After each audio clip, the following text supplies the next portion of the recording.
This is the Blockbros campaign, which is a set of officially official levels created by either Daigo or by other players. It essentially acts as the story mode of the game, not only because there's a story itself being told through message blocks, but because these levels have a sense of progression. In Block Kingdom, for example, the campaign starts off with you exploring a village and ends with you defeating an executioner who tried to use black magic to trick the king into killing a noble. Not even kidding, that's literally what happens. But let's say that I'm in a rush, and I don't want to have to sit through the campaign for as long as it takes. What are my options?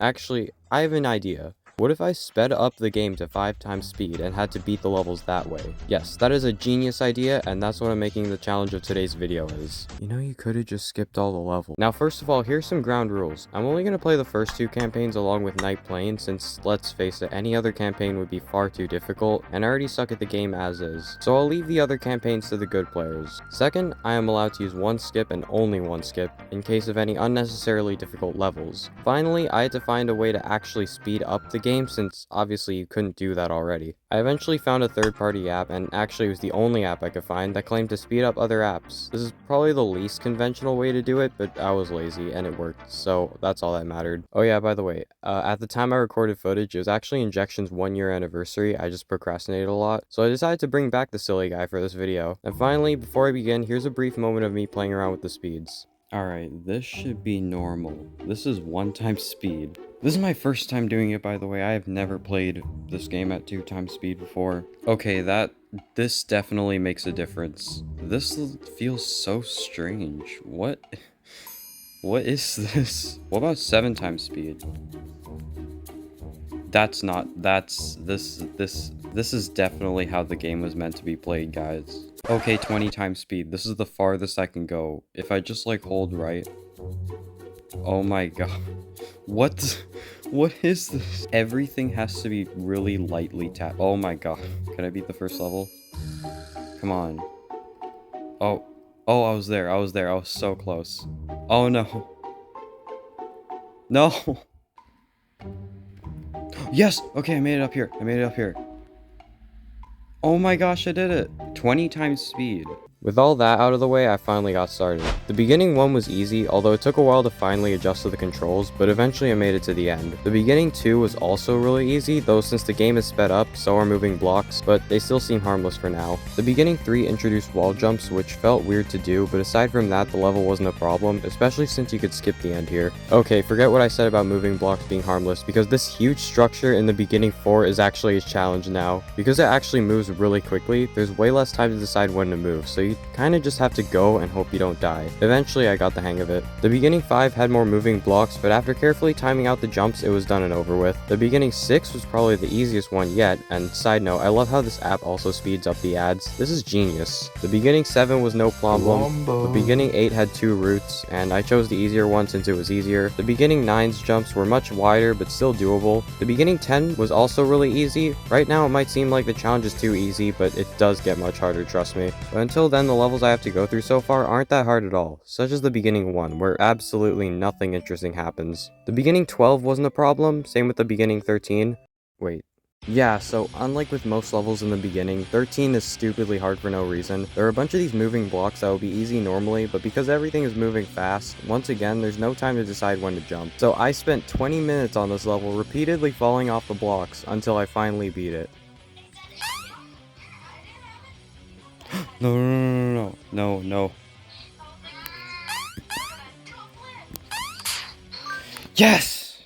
And if you think this level was bad, it gets even worse later on. Thankfully, the beginning 14 was much easier. The beginning 15 made me realize how different wall jumping feels. Because the game is sped up, I couldn't tap fast enough to continuously go upwards. I didn't want to destroy my fingers every time I had to wall jump, so I had a trick up my sleeve that you probably hadn't heard of. If you hold 2 fingers down across from each other on the jump button, the character rapidly wall jumps upwards. I'm not sure why it does this, it could just be a bug, but either way, it definitely helped out for these levels. The beginning 16 was a piece of cake, so was the beginning 17. The beginning 18 was difficult, not only because I had to land on these moving blocks, but also because I had to time this wall jump onto this moving platform. The beginning 19 was easy. The beginning 20 felt weird since it was so easy to fall off. Like, for a second you're in the level and then the next you're falling off. But regardless, this was the beginning out of the way, and here's what Block Kingdom had to offer. Block Kingdom 1 wasn't a problem, although this platform hated me for some reason. Block Kingdom 2 was terrible, since once again the moving blocks made it harder to time jumps. After 10 minutes I was able to beat it though. Next was Block Kingdom 3.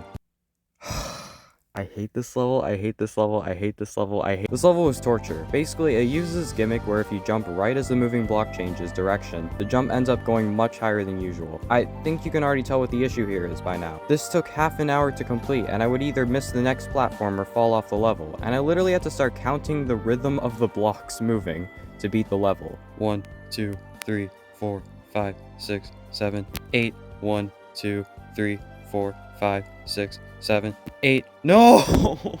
After all that, I finally beat the level. That is like 34 minutes of my life I'm never getting back, and I even left a mean comment on the level too. I bet Daigo's crying right now. Block Kingdom 4 could have been easy if it weren't for these 3 bouncy blocks which kept putting me back, so that's nice. It was at this point where I started to kind of regret doing Block Kingdom, since every level was taking 20 minutes to beat. Block Kingdom 5 also could have been easy, but this part with the moving blocks was pretty difficult. Also, this is a bit off topic, but have you noticed how literally every hard part in these levels involves either bouncy blocks or moving blocks? I am slowly starting to hate both now. Block Kingdom 6 was...